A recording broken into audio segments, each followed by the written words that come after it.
Hello and welcome to the CX Files podcast. I'm your host, Mark Hillary.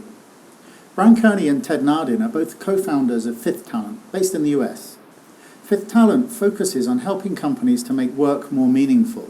They design programs and training so companies can improve their managers and reduce turnover. Basically, they try to design a better workplace. They recently conducted a research study that caught my attention. They surveyed 4,133 people working in contact centers in 25 different centers across 7 different countries. 92% of the respondents were agents and 8% were supervisors. So this is a big study, more than 4,000 people working in contact centers. The aim was to see what the participants felt about their present work at home arrangements. The idea being that insight from over 4,000 people inside contact centers who are now stuck at home might give executives a better idea on how to design the contact center of the future and how a blended solution, work from home and returning to the contact center, may well work in future. I called Brian and Ted to learn more about their research and in particular this work at home study. Okay, Ted, thanks for sending the research through. One of the first standouts that I noticed was how most agents said that their performance is actually better at home. So should we just move to use more work from home, or can we learn what's working better for them and then bring that back to the contact center? Yeah, that's a great question. And agents and supervisors both did agree that performance improved. Now, the supervisors probably not to such a degree as the agents, but they both agreed. And what really improved the most was absenteeism and adherence, which is very easy to explain. I mean, a lot of the comments that we saw with the survey had to do with things like, now that I'm not in traffic, I get to work on an easier basis of just waking up in the morning. If a child is sick, I can stay home. So that was easy to explain. What's probably harder to explain or more difficult would be that there was also an improvement in resolution and satisfaction rates that they're seeing. And they both agreed. Supervisors, again, to a lesser degree, but they also agreed that improved. And so to kind of get to your question of should we do this more at home, I guess we'd have to ask, why would it improve in the area of resolution and satisfaction moving from the workplace to home? So again, we went to the comments. We've looked at that carefully to try to have more of a scientific answer to that. And what we found is people really pointed out 3 things. One is that they found there was much less of distraction at home. They had a lack of distractions.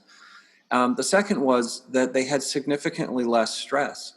And that came from having a sense that somebody wasn't always watching over their shoulder. They feel like in the workplace, that's what they have, but at home, they don't.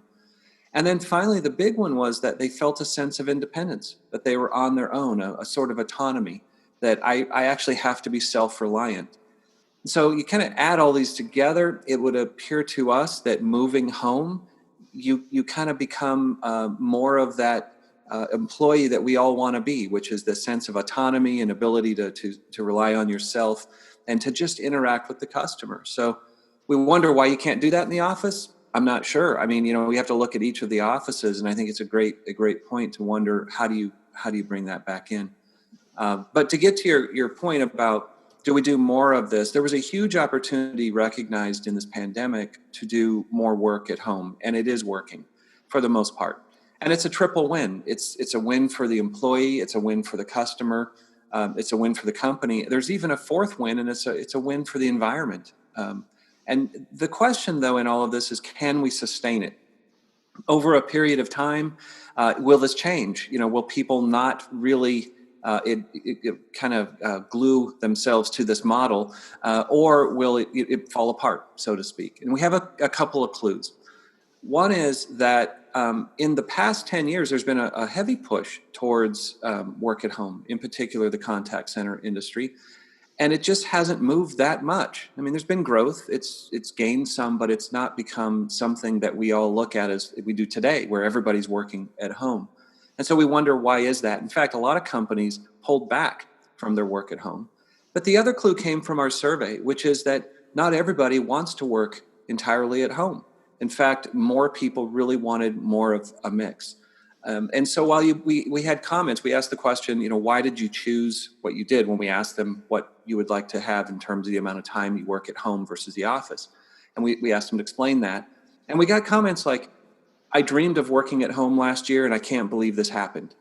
But for every one of those comments, we had many comments like, I miss seeing the people I work with at times, so much so that I wouldn't mind going into the office as much as 50%.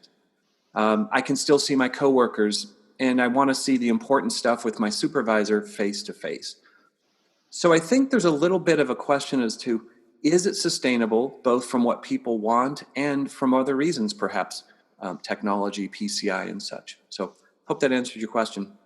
Yeah, absolutely. And it's interesting because I wanted to bring up that point. So maybe Brian could address this, because I saw that in the research, it said, well, it was almost nobody wanted to work 100% at home or 100% in the office.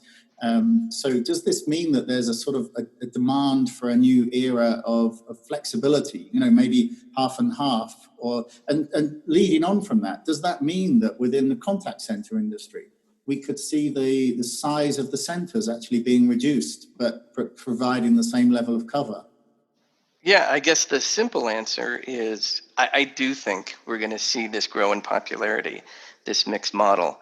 And as you brought up, some of the results were a little surprising to us, that only 4% of the people wanted to return to the office 100% of the time. That was surprising. And also, a popular narrative out there is that, everybody wants 100% at home, never to come into the office. So we were thinking that was probably going to be maybe a top choice. But even though it was a close second at 46%, the top choice actually was people want a mix of working, some time in the office and, other time at home. And so we do believe it's going to increase, in this popularity. And you kind of get a little bit of the best of both worlds when you do that kind of mixed model. Now, I know a lot of people want, there's a lot of advantages to 100% at home. You sell your entire center and you have great savings. But, that's one of the things that we're warning against, our clients is be careful, because don't go sell your center and end up with a model that's not sustainable. Now, the good news is there is significant cost savings. If you take a look at, based upon the surveys, if you took a look collectively where people want to spend most of their time, it's at home. And it was 76% of the time being at home, which gives you a great opportunity to reduce your capacity in the center. And if you can't reduce your capacity, we even see another trend that we believe will be growing in popularity is maybe you sell your center and you have these microsites. So you end up having these smaller offices around, the city or town that you're in that are easily accessible for everybody, a little bit more nimble and flexible, and you still maintain this cost savings and you get the benefits of that flexibility. And then finally, maybe a little bit more radical, but we do believe people will start to utilize what we call a work where you want model, because it's hard to determine, hey, for each person where they should be and how much time. And it's a lot easier to say, you know what, we're already wanting agents to be much more self-managed, more self-disciplined, more self-motivated. So why don't we give them the option based upon their own unique needs? They decide when they want to be in the office and when they want to be at home. And it could even be, hey, I want to see my friends. I'm a little lonely. I miss them. Maybe we all decide to go in on this one day, get to be together. Also, that face-to-face with knowledge sharing and some other things can really be quite an advantage also for the supervisors meeting with their team also. Yeah, that's really interesting. And Ted, I mean, when you looked at some of the feedback from the agents, what were the main challenges that they reported finding from the work at home experience? And are the companies that you've been working with, are they actually addressing this, or can they even be addressed?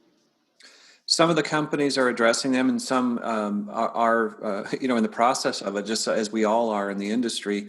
I would probably categorize the top challenges or also dislikes for the work at home agent as really three different categories. There's one has to do with technology.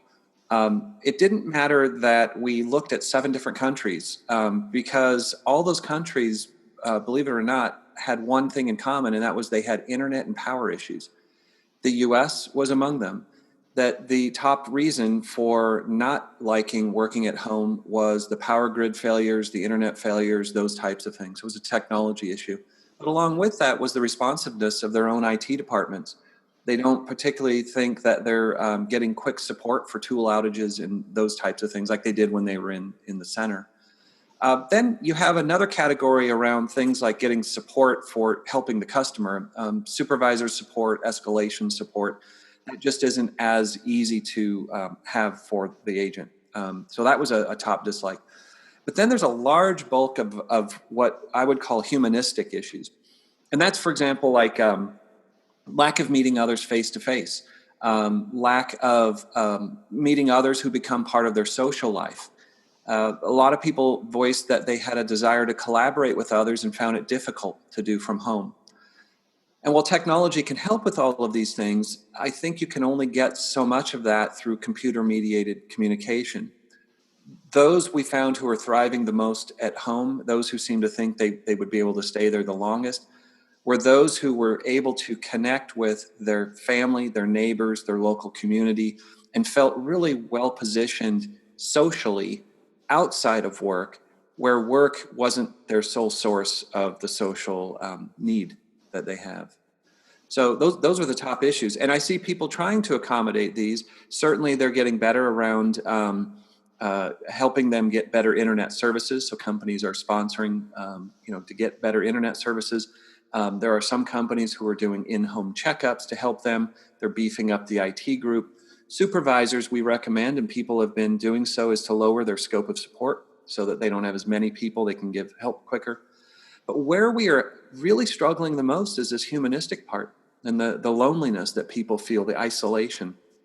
Very difficult. Technology can't solve that for us. And so I think everybody's working on things. Virtual water coolers aren't working out like they thought they would.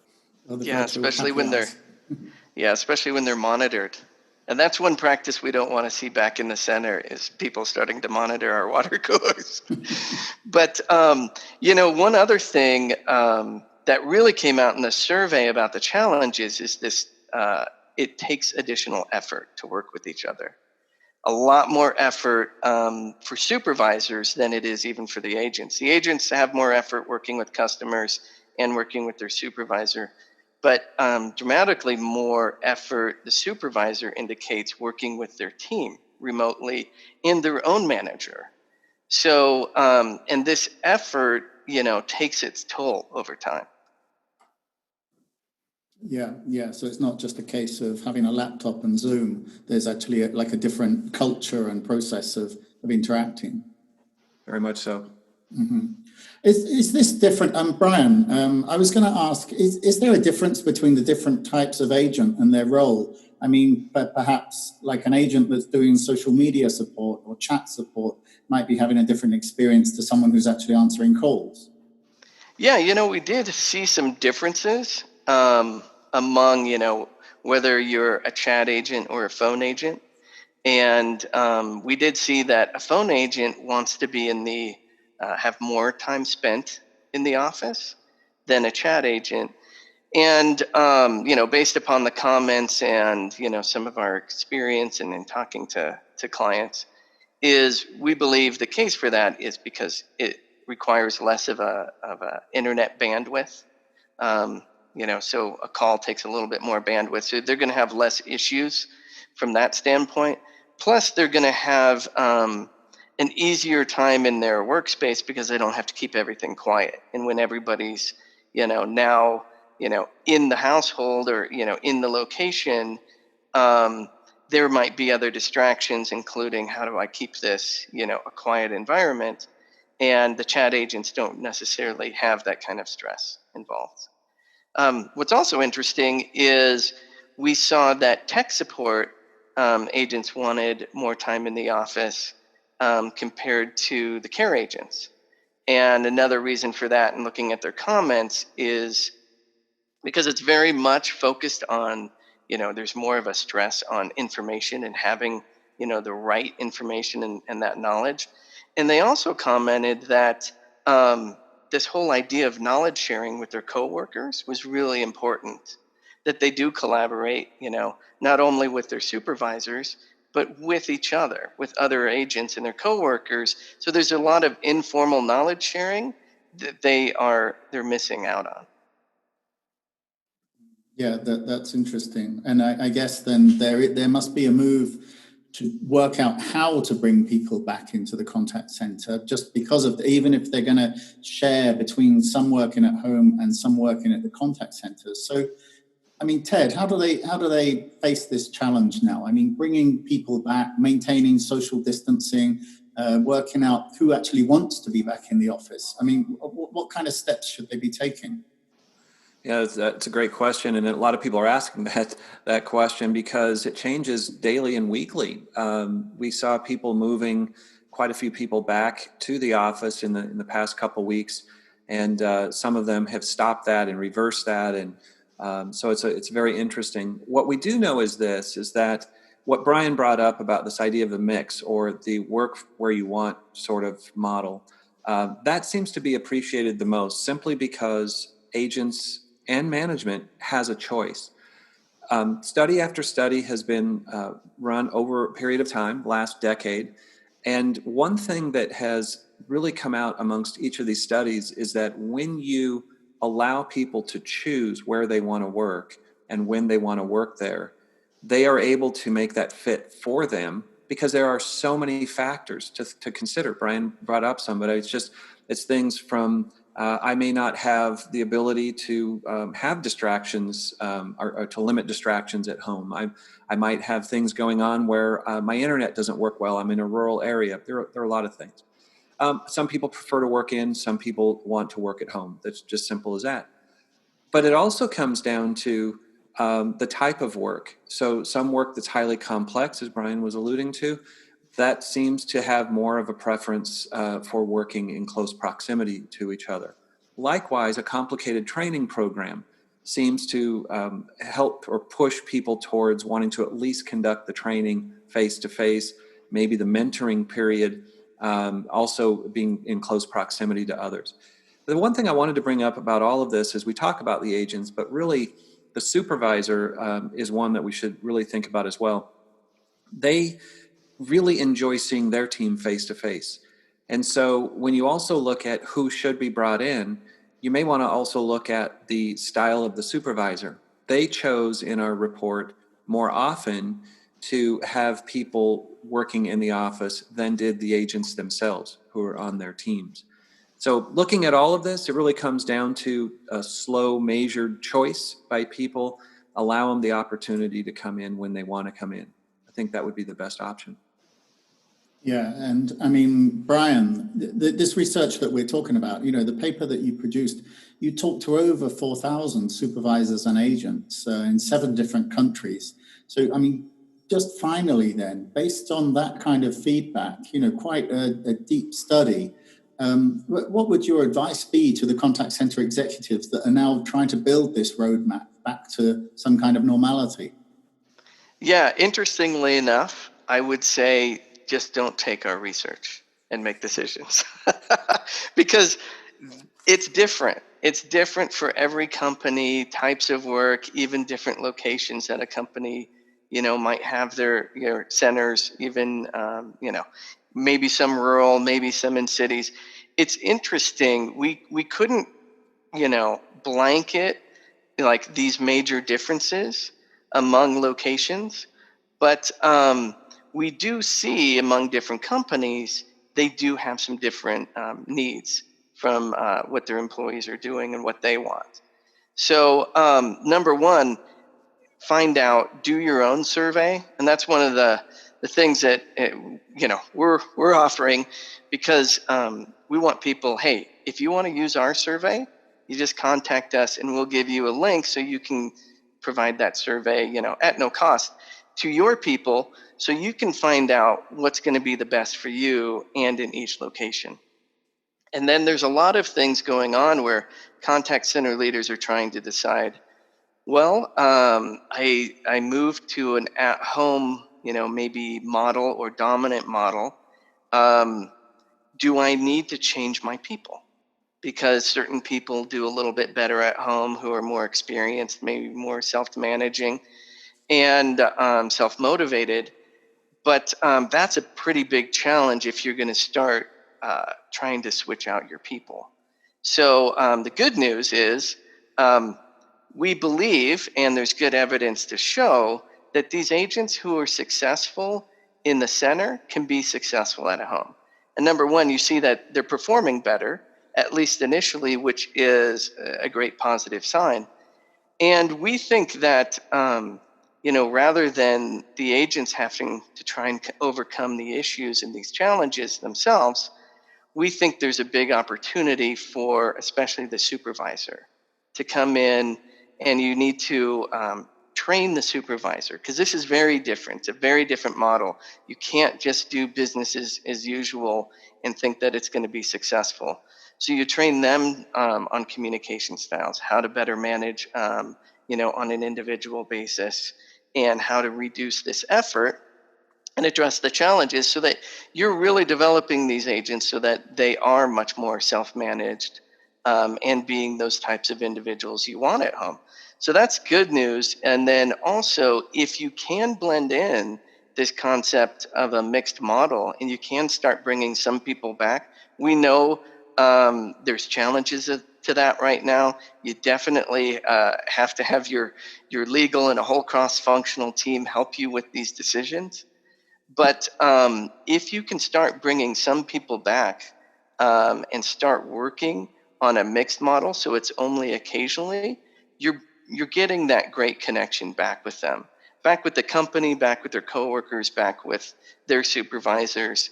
And it can alleviate a lot of these challenges that come with 100% at-home model. That's fantastic. Ted, you got any final thoughts? No, I think Brian summed it up quite well in terms of our advice. I will say that we were surprised at the results, just to kind of reiterate that we really did go into this believing that everyone would say, we want to remain at home. And I did want to point out one thing, was that in our survey, we did include people who have worked at home and still work at home, and have always worked at home. So they were work-at-home employees. Surprisingly, only about 65% of them wanted to work 100% at home. So even they who chose to work 100% at home have decided that maybe being in the office a little bit of the time is pretty good. So it's something to keep in mind.